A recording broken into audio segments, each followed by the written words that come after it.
Where did you find this video, Miss Robinson? Online. Someone sent the video to us online. Someone sent it to you? Yes. When the video probably was, I believe the video was out before Shanquella actually had died, because someone called me and told me before they even arrived back to Charlotte from North Carolina that they was over there fighting her. So I didn't know how true it was.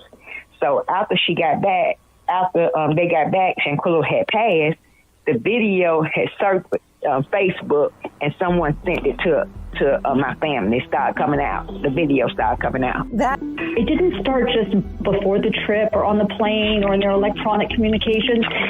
Someone videotaped that and then put it on the internet. You know why they put it on the internet? We're going to prove this. Social media, it's all digital. And through subpoenas, we're going to get IP addresses. We're going to get who owns the phone that sent that. We're going to get the accounts. We're going to get everything. And it's just going to slowly start to unwind on one, who owned the phone. Y'all hear that? Cabo 6, you're going down. Cabo 6, y'all going down. DJ, stop the beat. Girl, Nancy Grace is on the case. I got so many emails from my party crashers and subscribers. They said, you got to check out Nancy Grace. She's on the case. So I looked it up, and this happened last week. Nancy Grace, you guys should look it up. I put the link below. It's a full interview. You know, I don't use everybody for work, but I did get a part that stuck out to me.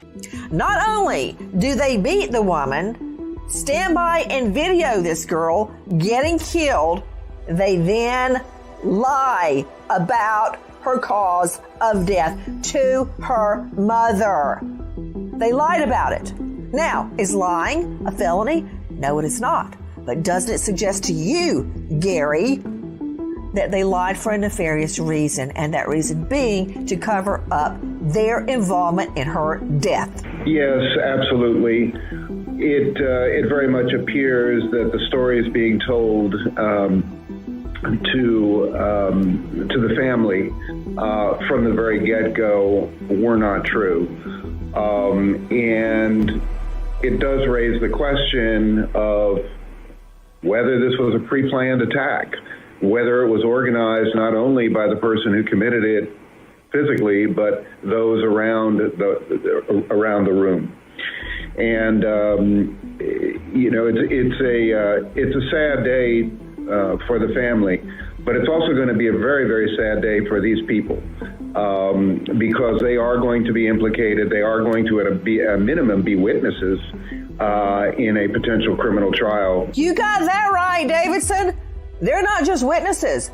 And what you said really hits the nail on the head, Gary Davidson. Now I know why you're a high-profile lawyer specializing in international law. This was pre-planned. Nancy, could I speak to that? Because I agree. I mean, the woman is asleep in bed, and they come in with a video camera with Muhammad Ali over there in the corner ready to fight.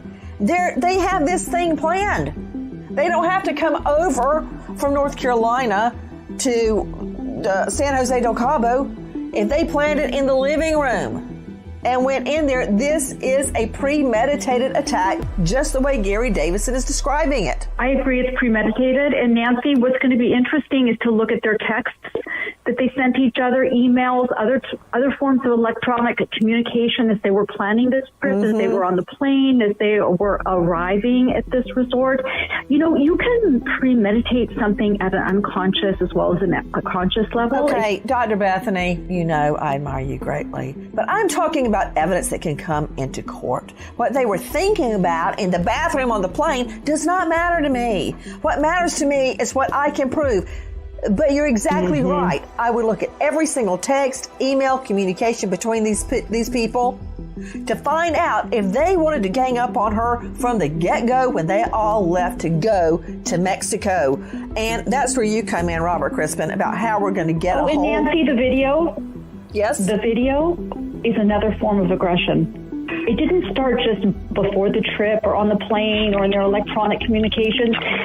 Someone videotaped that and then put it on the internet. You know why they put it on the internet? They wanted to further humiliate Shanquella. Showing her without her clothes on being attacked. I want you to hear in our Cut 10, our friends at WSOC, our Cut 10. Please, Jackie. Salamandra says she came across this video. Salamandra identified the people in the video as Shanquella and her Cabo travel partners. You can hear someone in the video ask if Quella could at least fight back. There was no fight. They attacked her. It was never a fight. She didn't fight. They attacked her. Now, Salamandra says she has more questions than answers.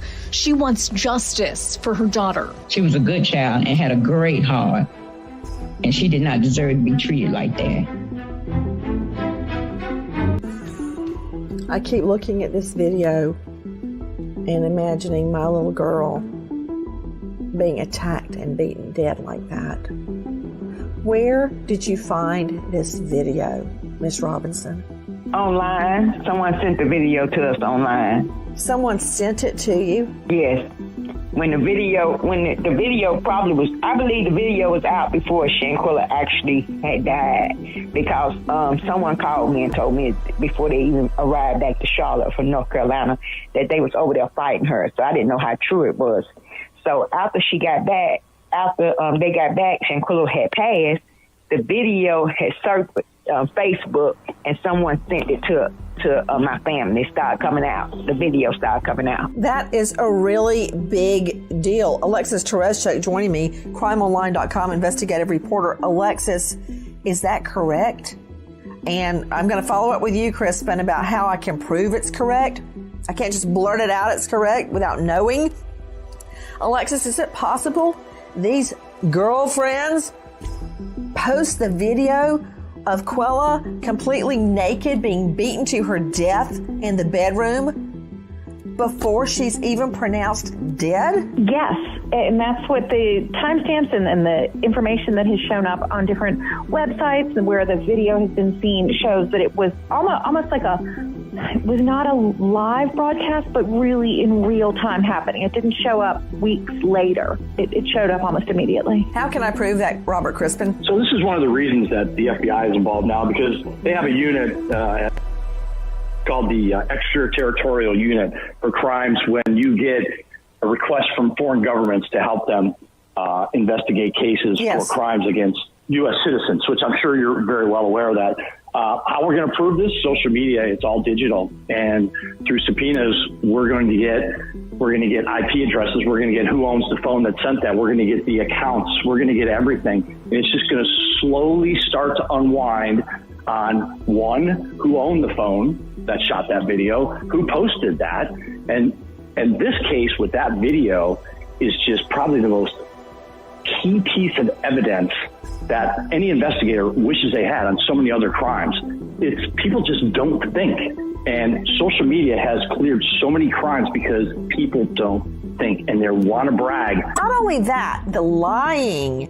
Gary Davison, haven't you seen in trial? You got the crime, but then you have the cover-up. And the cover-up can prove the crime. And the cover-up will infuriate a jury. Agree or disagree? Agreed, and I also think it's likely in a case such as this where you have so many people who are present that at least one of them is going to come forward under direct questioning from investigators and gain immunity.